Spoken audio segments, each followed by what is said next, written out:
அதிகாரம் 6.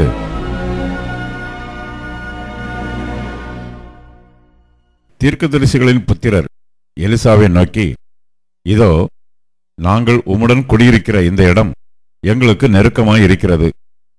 நாங்கள் யோர்தான் மட்டும் போய் அவ்விடத்தில் ஒவ்வொருவர் ஒவ்வொரு உத்திரத்தை வெட்டி குடியிருக்க அங்கே எங்களுக்கு ஒரு இடத்தை உண்டாக்குவோம் என்றார்கள்.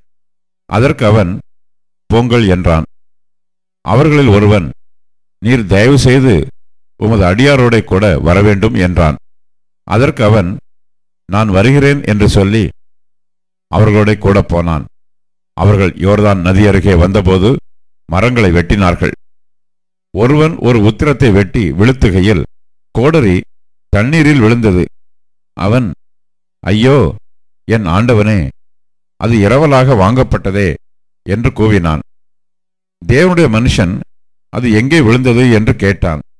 அவன் அந்த இடத்தை காண்பித்தபோது ஒரு கொம்பை வெட்டி அதை அங்கே எறிந்து அந்த இரும்பை மிதக்க பண்ணி அதை எடுத்துக்கொள் என்றான். அப்படியே அவன் தன் கையை நீட்டி அதை எடுத்துக்கொண்டான். அக்காலத்தில் சீரியாவின் ராஜா இஸ்ரவேலுக்கு விரோதமாய் யுத்தம் பண்ணி இன்ன ஸ்தலத்திலே பாளையமிறங்குவேன் என்று தன் ஊழியக்காரரோட ஆலோசனை பண்ணினான். ஆகிலும் தேவனுடைய மனுஷன் இஸ்ரவேலின் ராஜாவினிடத்தில் ஆள் அனுப்பி, இன்ன இடத்துக்கு போகாதபடிக்கு எச்சரிக்கையாயிரும், சீரியர் அங்கே இறங்குவார்கள் என்று சொல்லச் சொன்னான். அப்பொழுது இஸ்ரவேலின் ராஜா தேவனுடைய மனுஷன் தன்னை எச்சரித்து தனக்கு குறித்து சொன்ன ஸ்தலத்திற்கு மனுஷரை அனுப்பி பார்த்து எச்சரிக்கையாயிருந்து இப்படி அநேகந்தரம் தன்னை காத்து கொண்டான். இந்த காரியத்து நிமித்தம் சீரிய ராஜாவின் இருதயம் குழம்பி அவன் தன் ஊழியக்காரரை அழைத்து, நம்முடையவர்களில் இஸ்ரவேலின் ராஜாவுக்கு உளவாயிருக்கிறவன் யார் என்று நீங்கள் எனக்கு அறிவிக்க மாட்டீர்களா என்று கேட்டான். அப்பொழுது அவன் ஊழியக்காரரில் ஒருவன், அப்படி இல்லை, என் ஆண்டவனாகிய ராஜாவே, நீர் உம்முடைய பள்ளி அறையிலே பேசுகிற வார்த்தைகளையும் இஸ்ரவேலில் இருக்கிற தீர்க்கதரிசியாகிய எலிசா இஸ்ரவேலின் ராஜாவுக்கு அறிவிப்பான் என்றான். அப்பொழுது அவன், நான் மனுஷரை அனுப்பி அவனை பிடிக்கும்படி நீங்கள் போய் அவன் எங்கே இருக்கிறான் என்று பாருங்கள் என்றான். அவன் தோத்தானில் இருக்கிறான் என்று அவனுக்கு அறிவிக்கப்பட்டது. அப்பொழுது அவன் அங்கே குதிரைகளையும் ரதங்களையும் பலத்த இராணுவத்தையும் அனுப்பினான். அவர்கள் இராக்காலத்திலே வந்து பட்டணத்தை வளைந்து கொண்டார்கள். தேவனுடைய மனுஷனின் வேலைக்காரன் அதிகாலமே எழுந்து வெளியே புறப்படுகையில், இதோ இராணுவமும் குதிரைகளும் ரதங்களும் பட்டணத்தை சுற்றி கொண்டிருக்க கண்டான். அப்பொழுது வேலைக்காரன் அவனை நோக்கி, ஐயோ என் ஆண்டவனே, என்ன செய்வோம் என்றான். அதற்கு அவன், பயப்படாதே, அவர்களோடு இருக்கிறவர்களை பார்க்கிலும் நம்மோடு இருக்கிறவர்கள் அதிகம் என்றான். அப்பொழுது எலிசா விண்ணப்பம் பண்ணி, கர்த்தாவே, இவன் பார்க்கும்படி இவன் கண்களை திறந்தருளும் என்றான். உடனே கர்த்தர் அந்த வேலைக்காரன் கண்களை திறந்தார். இதோ எலிசாவை சுற்றிலும் அக்கினிமயமான குதிரைகளாலும் ரதங்களாலும் அந்த மலை நிறைந்திருக்கிறதை அவன் கண்டான். அவர்கள் அவனிடத்தில் வருகையில் எலிசா கர்த்தரை நோக்கி விண்ணப்பம் பண்ணி, இந்த ஜனங்களுக்கு கண்மயக்கம் உண்டாகும்படி செய்யும் என்றான். எலிசாவுடைய வார்த்தையின்படியே அவர்களுக்கு கண்மயக்கம் உண்டாகும்படி செய்தார்.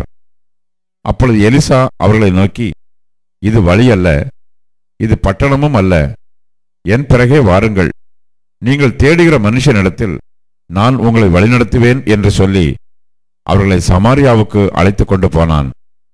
அவர்கள் சமாரியாவில் வந்தபோது எலிசா, கர்த்தாவே, இவர்கள் பார்க்கும்படிக்கு இவர்கள் கண்களை திறந்தருளும் என்றான். பார்க்கும்படிக்கு கர்த்தர் அவர்கள் கண்களை திறக்கும்போது இதோ அவர்கள் சமாரியாவின் நடுவே இருந்தார்கள். இஸ்ரவேலின் ராஜா அவர்களை கண்டபோது எலிசாவை பார்த்து, என் தகப்பனே, நான் அவர்களை வெட்டி போடலாமா என்று கேட்டான்.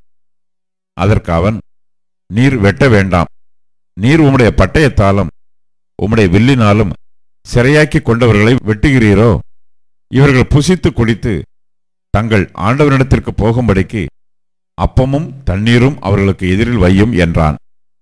அப்பொழுது அவர்களுக்கு பெரிய விருந்து பண்ணி அவர்கள் புசித்து குடித்த பின்பு அவர்களை அனுப்பிவிட்டான். அவர்கள் தங்கள் ஆண்டவரிடத்துக்கு போய்விட்டார்கள். சீரியரின் தண்டுகள் இஸ்ரவேல் தேசத்திலே அப்புறம் வரவில்லை. இதற்கு பின்பு சீரியாவின் ராஜாவாகிய பெனாதாத் தன் இராணுவத்தை எல்லாம் கூட்டிக் கொண்டு வந்து சமாரியாவை முற்றுகை போட்டான். அதனால் சமாரியாவிலே கொடிய பஞ்சம் உண்டாயிற்று. ஒரு கழுதை தலை 80 வெள்ளிக்காசுக்கும் புறாக்களுக்கு போடுகிற கார்படி பயறு 5 வெள்ளிக்காசுக்கும் விற்கப்படும் மட்டும் அதை முற்றுகை போட்டார்கள். இஸ்ரவேலின் ராஜா அலங்கத்தின் மேல் நடந்து போகையில் ஒரு ஸ்திரீ அவனை பார்த்து கூப்பிட்டு, ராஜாவாகிய என் ஆண்டவனே, ரட்சியும் என்றாள்.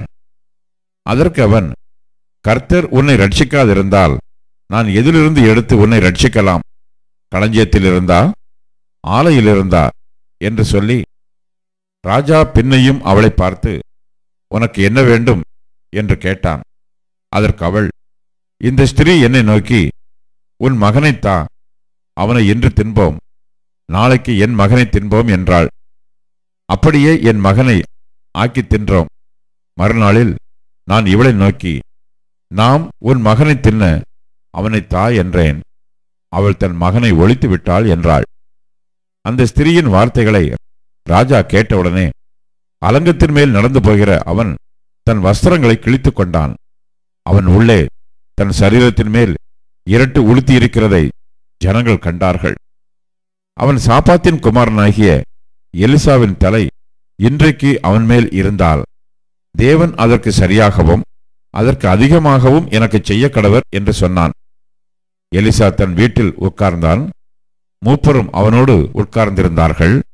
அப்பொழுது ராஜா ஒரு மனுஷனை தனக்கு முன்னே அனுப்பினான். அந்த ஆள் எலிசாவின் இடத்துக்கு வரும் முன்னே அவன் அந்த மூப்பரை நோக்கி, என் தலையை வாங்க அந்த கொலை பாதகனுடைய மகன் ஆள் அனுப்பினான் பார்த்தீர்களா? அந்த ஆள் வரும்போது நீங்கள் அவனை உள்ளே வரவொட்டாமல் கதவை பூட்டி போடுங்கள். அவனுக்கு பின்னாக அவன் ஆண்டவனுடைய காலின் சத்தம் கேட்கிறது அல்லவா என்றான்.